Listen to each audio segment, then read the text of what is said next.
person. So they're crazy. That's bullshit. These people are not crazy. They're strong people. Maybe the environment is a little sick. Is do something and talk about something that's going to politically get them at odds with the people that run the studio. Did you know that in Hollywood, having the wrong opinion can end your career faster than a bad movie? It's not just about talent anymore. So here's the deal with Hollywood right now. It's like they're trying to juggle chainsaws while walking a tightrope. On one side, you've got the woke crowd screaming for more diversity and representation. On the other, you've got people sick of being preached at every time they turn on a movie. What's a poor studio exec to do? Taylor Sheridan's got the right idea. He says, "My job as a storyteller is to pick a world and look through the window and not judge it." Imagine that. Just telling a story without trying to shove a message down our throats. Crazy, right? But here's the thing, this fight for Hollywood's soul, it ain't going away anytime soon. The industry's gotta figure out how to make everyone happy, or maybe just stop trying to please everyone. That area where the people that think outside of the norm say it in like whispered hushed tones. Cause let's face it, when you try to make everyone happy, you end up making no one happy, and that's just bad business. Joe Rogan's spilling the tea on Tinseltown's obsession with wokeness, and let me tell you, it's not pretty. So no one does. Everybody just follows the same sort of wacky ideology that these people take from the universities. We're talking fear, conformity, and careers hanging by a thread. Hollywood's always been about image, right? But these days, it's not just about looking good on the red carpet. Nah, now you gotta watch every word that comes out of your mouth. One wrong tweet and bam, you're toast. Take Johnny Depp, for example. Remember when he got caught up in that whole mess with his ex? His next Fantastic Beasts movie tanked hard. We're talking a $160 million drop from the first one. That's not chump change, folks. But it's not just the big names feeling the heat. Taylor Sheridan, the guy behind Yellowstone, he's got something to say about all this. He's like, critics are less relevant today than in any time in human history. Ouch.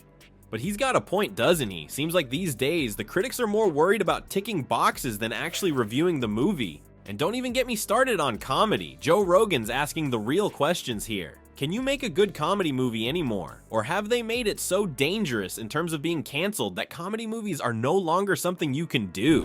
Well, Joe Rogan scorches the woke left and its influence over America's youth. It's like walking through a minefield out there for comedians. You know what's really messed up?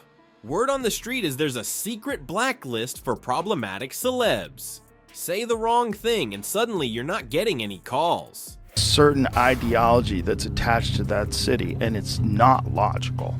Completely insulated left-wing view of the world. Your agent's ghosting you. It's career suicide. Some stars are fighting back, sure, but most, they're keeping their heads down and their mouths shut. It's not about being PC anymore. It's about survival in this crazy industry. You're someone who has conservative leanings, or you talk about, there's projects you're never gonna get.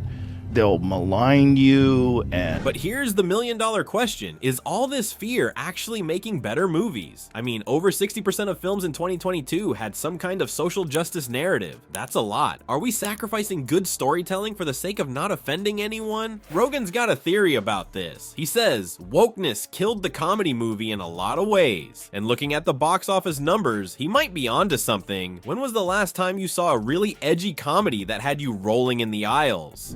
Person. So they're crazy. That's bullshit. These people are not crazy. They're strong people. Maybe the environment is a little sick. So what's the deal? Are we stuck in this PC nightmare forever? Or is Hollywood gonna wake up and realize that maybe, just maybe, they're losing touch with what people actually want to see? One thing's for sure, this culture of fear isn't doing anyone any favors. Not the actors, not the writers, and definitely not us, the audience. So you'd think all this PC stuff would make everyone happy, right? Think again. Turns out a whole lot of folks are getting real tired of being told what to think and what to laugh at. It's like we've hit peak woke and now the pendulum's swinging back hard. And not only that, but they've had jobs where they've been forced to, like, all day, every day, follow the rules. Some celebs are pushing back, saying enough is enough. They're not just whispering it behind closed doors anymore. Nah, they're shouting it from the rooftops. And guess what? People are listening. Take Dave Chappelle, for example. The guy's making bank by being offensive. His special, The Closer, had everyone talking, and not always in a good way. But here's the kicker. It got crazy high viewership. What is happening in Hollywood? Nobody knows. The worst thing to call somebody is crazy is dismissive.